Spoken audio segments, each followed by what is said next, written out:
حاضراتي وسهلا مرحبا بكم يا جماعة الخير الفلا والسلام عليكم. À l'occasion de l'année, le nouvel an berbère, nous vous souhaitons, nous vous présentons tous nos meilleurs voeux et que Dieu conserve et que vive cet esprit de liberté, vive notre culture ancestrale millénaire qui nous distingue du monde entier, qui apporte tellement de richesse à notre identité nationale. Revenons à nos moutons, revenons à cette actualité extrêmement très complexe et très compliquée, notamment cette crise algéro-française ou cette crise franco-algérienne qui prend des allures de conflit diplomatique et politique d'une violence inédite et d'une ampleur inédite dans l'histoire des relations bilatérales entre les deux pays. Je vous ai promis hier, en janvier, que nous allions revenir sur l'attitude des autorités algériennes à travers ce communiqué du ministère des Affaires étrangères qui est aussi inédit de par sa formulation, de par ses éléments de langage, de par les mots et le vocabulaire qu'il a été utilisé pour répondre aux attaques et aux menaces des autorités françaises. Dans ce communiqué, la diplomatie algérienne, donc l'État algérien, donc le régime algérien plus exactement, parce que c'est de lui dont il s'agit, ne parle pas d'autorité française, ne répond pas aux autorités françaises, il s'adresse à l'extrême droite française. Durant tout le communiqué du ministère des Affaires étrangères algérien, l'État, le mot État français ou les autorités françaises ou le mot la France tout court est très peu utilisé. L'État, moi j'ai pas vu le mot État tout court, le mot les autorités françaises tout court, je pense qu'il a été utilisé qu'une seule fois ou deux, mais le reste, les autorités algériennes parlent de l'extrême droite. L'extrême droite française, revancharde et haineuse, mène actuellement une campagne de désinformation contre l'Algérie. L'extrême droite revancharde et haineuse, ainsi que ses héros patentés au sein du gouvernement français, mènent actuellement une campagne de désinformation, voire de mystification contre l'Algérie. Ce faisant, ils croient y avoir trouvé un exutoire à leur rancœur et à leur frustration. Le communiqué commence comme ça. Il s'adresse, il attaque, il contre-attaque, il riposte à l'extrême droite qui est au sein du gouvernement français. Donc l'Algérie n'a pas de problème avec le gouvernement français. D'après le ministère algérien des Affaires étrangères, le problème se pose avec une mouvance politique qui est l'extrême droite. Contrairement à ce que prétendent l'extrême droite française, ses porte-voix et ses relais, l'Algérie n'est d'aucune façon engagée dans une logique d'escalade, de surenchère ou d'humiliation. C'est bel et bien l'extrême droite et ses représentants qui veulent imposer à la relation algéro-française leur vue faite de velléités, d'intimidation, de menaces et d'un bras de fer dont ils parlent sans retenue et sans nuance. Encore une fois, les autorités algériennes, le régime algérien, affirme clairement qu'il a un seul ennemi, qui est l'extrême droite française. C'est pas l'État français, c'est pas le gouvernement français. Officiellement, le régime algérien affirme qu'il n'a pas de problème avec le gouvernement français, qu'il n'a pas de problème avec les autorités officielles de la France. Comme si là, cette crise, elle est gérée par des autorités non officielles. C'est une prise de position machiavélique de la part du régime algérien. Elle est machiavélique parce qu'elle est intelligente, mais dangereuse à la fois. En quoi elle est intelligente? Elle est intelligente dans la mesure où le régime algérien, il ne veut pas avoir de problème avec la France. Il dit que moi, je ne suis pas dans une logique ni d'escalade, ni de provocation, ni d'humiliation. C'est pas moi qui cause problème. Je n'ai pas de problème avec les autorités françaises. Je n'ai pas de problème avec Emmanuel Macron. Je n'ai pas de problème avec l'État français. Je n'ai pas de problème avec les autorités françaises. Je n'ai pas de problème avec les autorités légales de la France. Le régime algérien épargne donc le gouvernement français, il épargne l'État français, il épargne le président français Emmanuel Macron, il épargne les autorités françaises. Donc il n'est pas dans une logique de crise, de conflit, d'affrontement avec l'État français. Pour le régime algérien, tout se passe bien pratiquement avec l'État français. Le problème, c'est l'extrême droite française. Il vise des personnes bien précises. Et là, il fait référence à Bruno Retailleau, qui est le ministre de l'Intérieur. Donc, dans cet argumentaire, dans ce discours du régime algérien, ce qui est machiavélique, c'est que le régime distingue entre une certaine mouvance qui commence à s'installer, qui est arrivée au plus haut pouvoir en France, juste après les élections législatives anticipées. Parce qu'il faut savoir, en France, en 2024, c'était une année catastrophique sur le plan politique. Il faut rappeler que la France a connu des élections législatives anticipées, une dissolution de l'Assemblée nationale et du Parlement français. Il y a eu 2 tours des élections législatives. C'était le fin juin 2024 et le 6 et 7 juillet 2024. Il y avait un gouvernement qui est tombé, un premier gouvernement qui a été nommé au mois de septembre, qui est tombé au mois de décembre, c'est le gouvernement de Michel Barnier. Donc, Ensuite, il y avait notre gouvernement actuellement dirigé par Bayrou à la fin de l'année la fin de décembre 2024. Donc, le régime algérien, il joue sur les divisions françaises. Il joue sur l'instabilité politique actuelle en France. Il surfe sur les événements politiques français qui ont bouleversé la scène politique française. Il sait que la France, elle est divisée en ce moment, qu'il y a des clivages, qu'il y a une polarisation de la vie politique française, qu'il y a un affrontement idéologique et partisan au sein même de l'État français.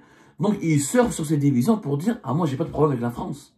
Mon problème, c'est avec cette extrême droite qui veut arriver au pouvoir ou là, qui a commencé à arriver au pouvoir depuis septembre 2024. Mais moi, Emmanuel Macron, j'ai pas de problème avec lui d'ailleurs. Il ne cite pas Emmanuel Macron. Et pourtant, pourquoi je dirais que cette stratégie, elle est dangereuse? C'est que ce n'est pas une... C'est Bruno Retailleau, bah, voilà. Pourquoi? On va aller point par point. Premier point, le régime algérien, machiavélique. La France est divisée, la France elle est instable, le gouvernement français précédent, Michel Barnier, est tombé, il a été censuré par l'Assemblée nationale, le Parlement français est divisé, il y a une polarisation de la vie politique en France, il y a une montée en puissance de l'extrême droite, il n'y a pas de force politique légitime, forte en France, légitime du point de vue, il n'y a pas une force politique qui domine la vie politique française. Donc le régime algérien surfe sur ces divisions pour dire, moi j'ai un problème avec une partie de la scène politique française. Je n'ai pas de problème, qui est l'extrême droite. Je n'ai pas de problème avec l'État français. Je n'ai pas de problème avec la France officielle, avec laquelle j'ai envie de continuer à avoir de bonnes relations. C'est machiavélique. C'est machiavélique parce que c'est intelligent. Comme ça, le régime algérien évite de rentrer en crise ou là, évite toute escalade avec l'État français en général. Le régime algérien essaye donc de diviser, de profiter des divisions de la scène politique française, des dirigeants politiques français pour se frayer un chemin et pour essayer de tisser des amis. C'est un appel de pied. Le régime algérien dit, moi je suis prêt à dialoguer avec l'autre courant politique au sein de l'État français qui n'est pas l'extrême droite. Mais je ne dialogue pas et je ne traite pas et je ne reconnais aucune légitimité à l'extrême droite française. Donc le régime algérien joue sur les divisions et essaye d'aggraver ces divisions politiques en France pour se frayer un chemin et pour trouver des interlocuteurs qui l'arrangent, avec lesquels il est prêt à parler et à faire des concessions.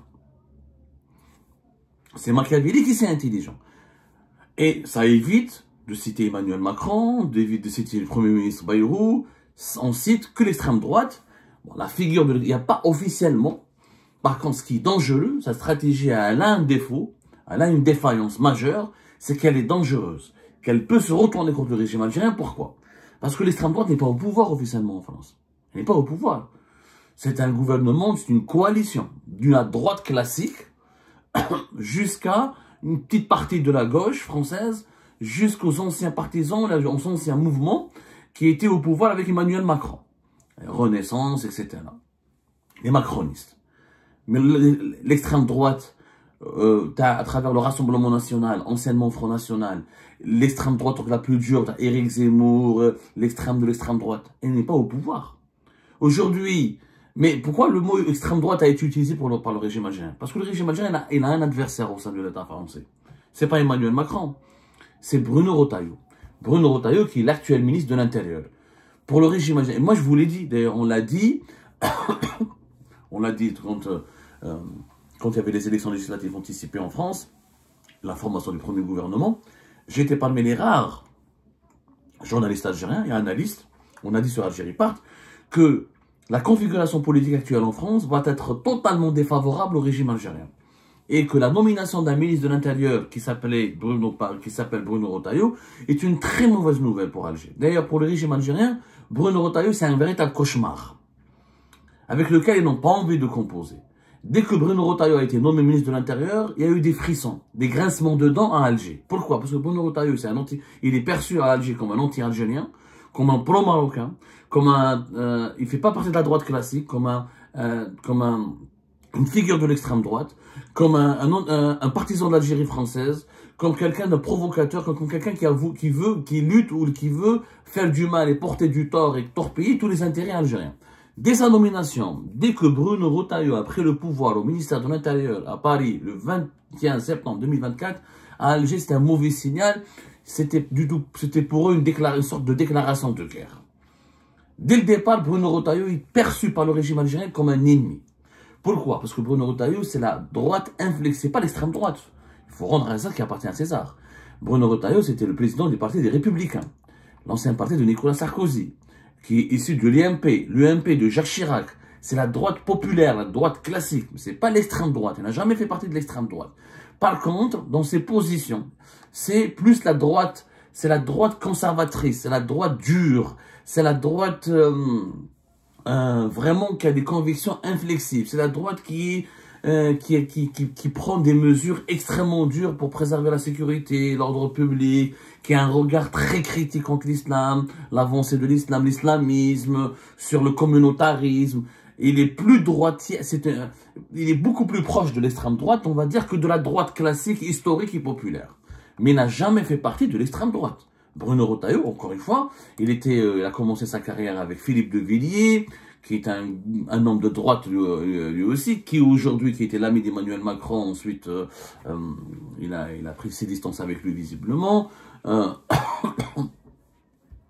Il est sénateur depuis très longtemps, depuis 2004, ça fait 20 ans qu'il est sénateur, Bruno Retailleau, et il vient de la Vendée, une région historiquement très importante ici en France.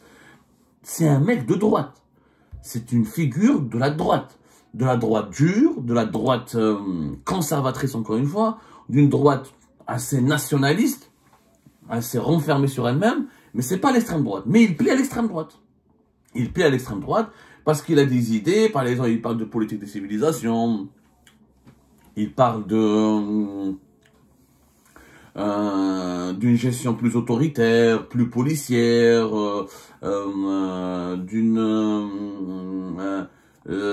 il a, encore une fois, il a bataillé contre l'inscription de l'IVG, par exemple, l'avortement dans la Constitution. Il a des positions très très proches de l'extrême droite. C'est pour ça sa nomination, beaucoup d'ailleurs, Emmanuel Macron a accepté de lui donner le ministère de l'Intérieur pour rassurer l'extrême droite, pour faire un cadeau à l'extrême droite de Marine Le Pen. Il ne voulait pas donner le pouvoir à l'extrême droite, mais comme l'extrême droite est aujourd'hui, est le premier parti politique de France.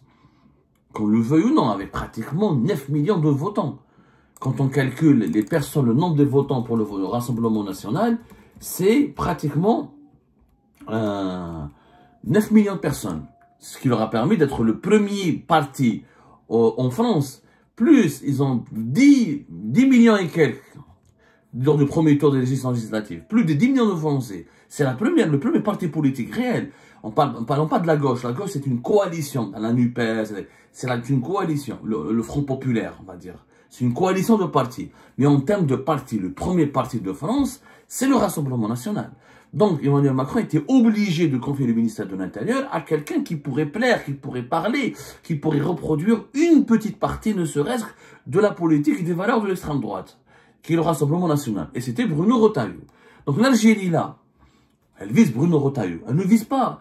Le régime algérien, son message, il est clair. Moi, j'ai un problème avec Bruno Retailleau, qui est anti-algérien, qui veut s'attaquer aux intérêts de l'Algérie, qui veut remettre en cause les accords et les privilèges de certains privilèges des accords qui lient les accords historiques comme 1968, l'accord sur l'immigration, l'accord migratoire de 1968 avec la France. Il veut, c'est lui qui provoque des problèmes dans les relations algéro-françaises. Et il est plus proche des intérêts marocains, il est plus proche des intérêts israéliens. Et l'Algérie, elle est dans le viseur de Bruno Retailleau. Et l'Algérie n'aime pas Bruno Retailleau. Donc, elle estime qu'elle a un conflit avec Bruno Retailleau. Qu'elle n'a pas d'ailleurs, la crise des influenceurs, elle est gérée par le ministère français de l'Intérieur.